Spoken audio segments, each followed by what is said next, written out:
Hey y'all. Well, the drama continues between Subnautica II, made by Unknown Worlds, and Krafton. There's a video called Huge Subnautica II News. Krafton is out as publisher. Curious what that means, and I've done a little bit of other digging around this, but I'll watch the video so you'll get my react.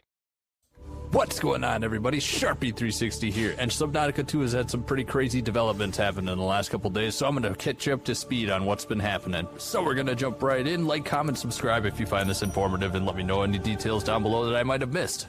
Subnautica 2's developer, Unknown Worlds Entertainment, has effectively regained, or is in the process of regaining, self-publishing rights for the game after a messy legal battle with its parent company and former publisher, Krafton. But first, a bit of background. Krafton acquired Unknown Worlds in 2021 for around $500 million. The deal included performance-based earn-out bonuses up to $250 million tied to milestones, such as a successful early access launch of Subnautica 2 in 2025. In mid-2025, Krafton fired key leaders including CEO Ted Gill and co-founder Charlie Cleveland and Max McGuire, claiming a lack of leadership and momentum. They also delayed the game's early access from a potential 2025 window to 2026, which the ousted executives argued was a pretext to avoid triggering the bonus payout. Krafton installed new leadership and pushed for more development time. The fired executives sued, alleging breach of contract that the firings were made to dodge the earnout.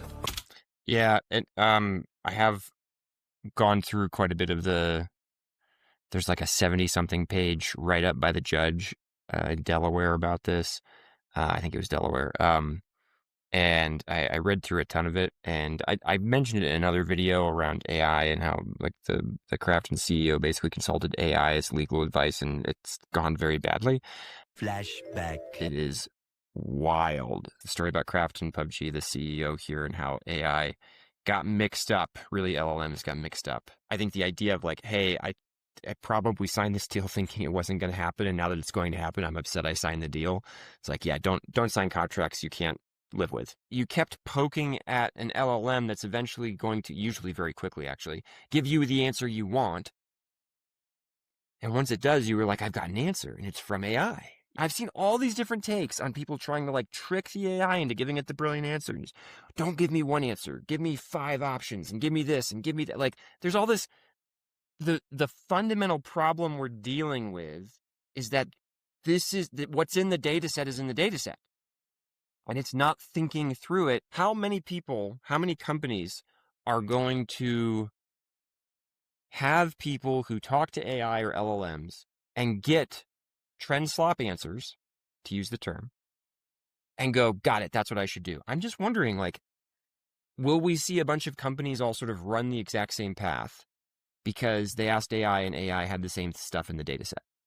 And then they go like, what a brilliant thing AI is. And then they move on like, wow, we've won. Look at this great. And if you were to show it to anybody who actually knows anything about that field, that space, that expertise, they'd be like, this is the dumbest, most banal, like, this is nonsense, but it's really pretty nonsense. One eternity later.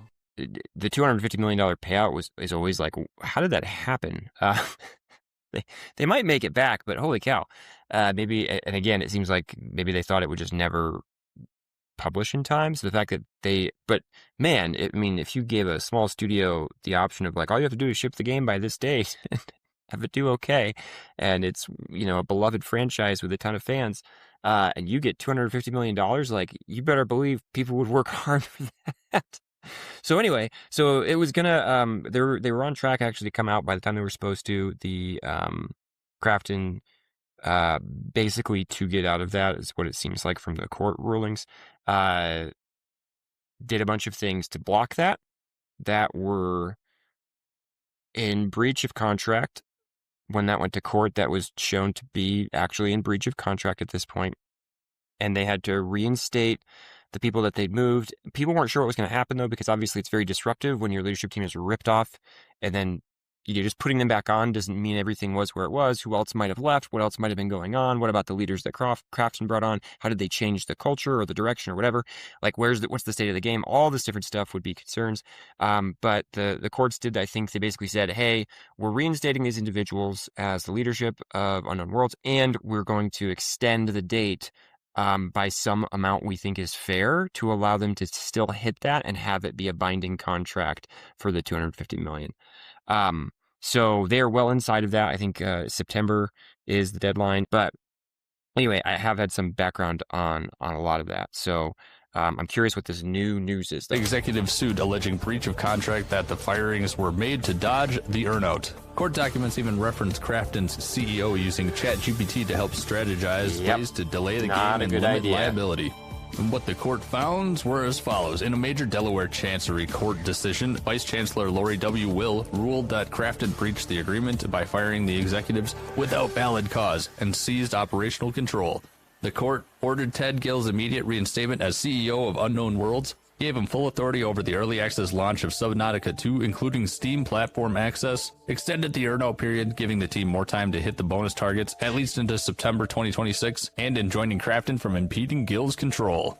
There was some post-ruling friction, disputes over a May 2026 early access announcement, and claims that Krafton defied aspects of the order, but the core victory restored developer control.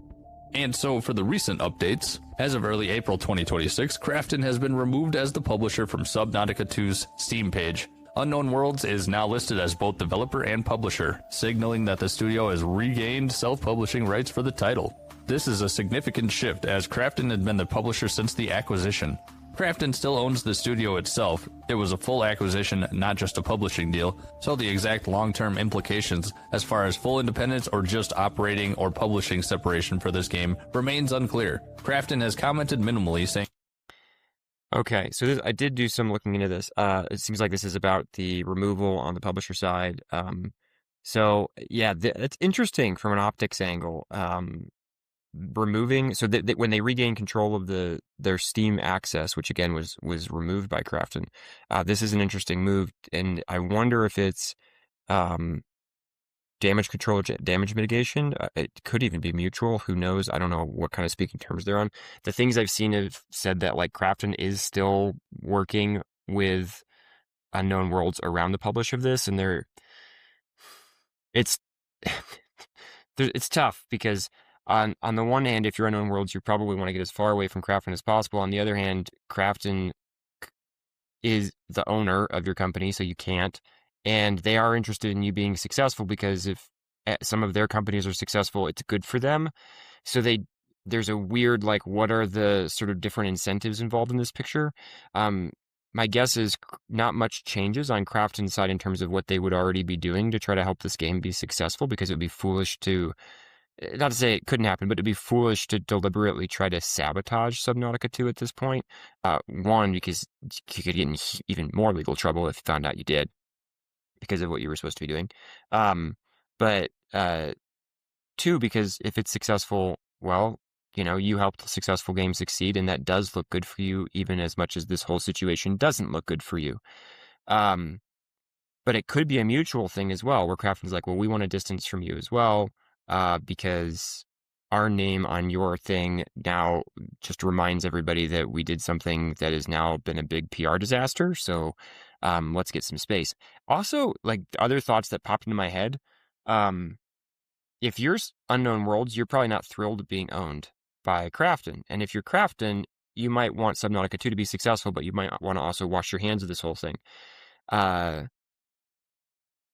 you want to do a buyback if you're Unknown Worlds? And if you're about to make a $250 million payout, you might have the funds. And so I don't know. I'm curious about a bunch of things here, because, the reality is that this game is massively wishlisted, and just like we've seen with some other indie games that did very well, that then produced in 2, Slay the Spire, Hades, Hollow Knight, you might not need as much publishing support. And so for Unknown Worlds, this doesn't hurt them as much as it otherwise might. Now, again, Krafton is still, like, these large publishers still do have resources at their disposal that can help get you seen more around the world in places where you might not have as much of a footprint. Like, there's still advantages to working with companies and their resources if you can figure it out. But anyway, those are some of the thoughts that are going through my head around this. So yeah, publisher deal, publisher changing from Krafton to Unknown Worlds. Not shocking. The reasons are still unclear to me, but it does seem like from other things I've seen, they're still working together, so it might not change that much up to release. It may be an optical shift, or I wonder if it's a preparation for Unknown Worlds to buy itself back, or otherwise, get out of the deal that they're in right now. Hopefully, I hope it's not just antagonizing each other.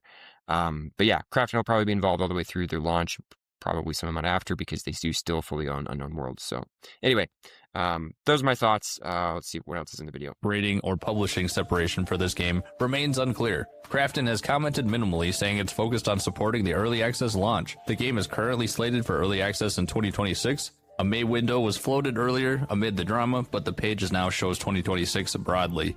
The saga isn't fully resolved, though. Further litigation on damages, the full earnout, or other claims may continue, but the developer has won key concessions on control and publishing for Subnautica II. Fans have followed the story closely, with some calling for boycotts during the dispute and others relieved that the creative control appears restored.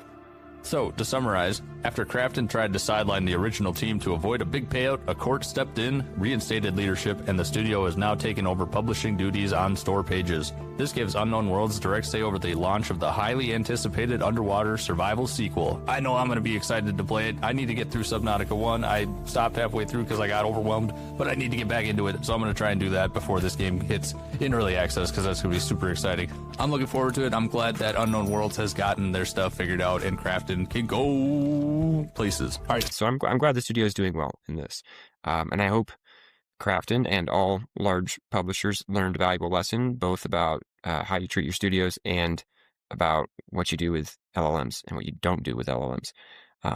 So yeah, all right, with that, probably wrap this up. If you like this video, feel free to hit subscribe.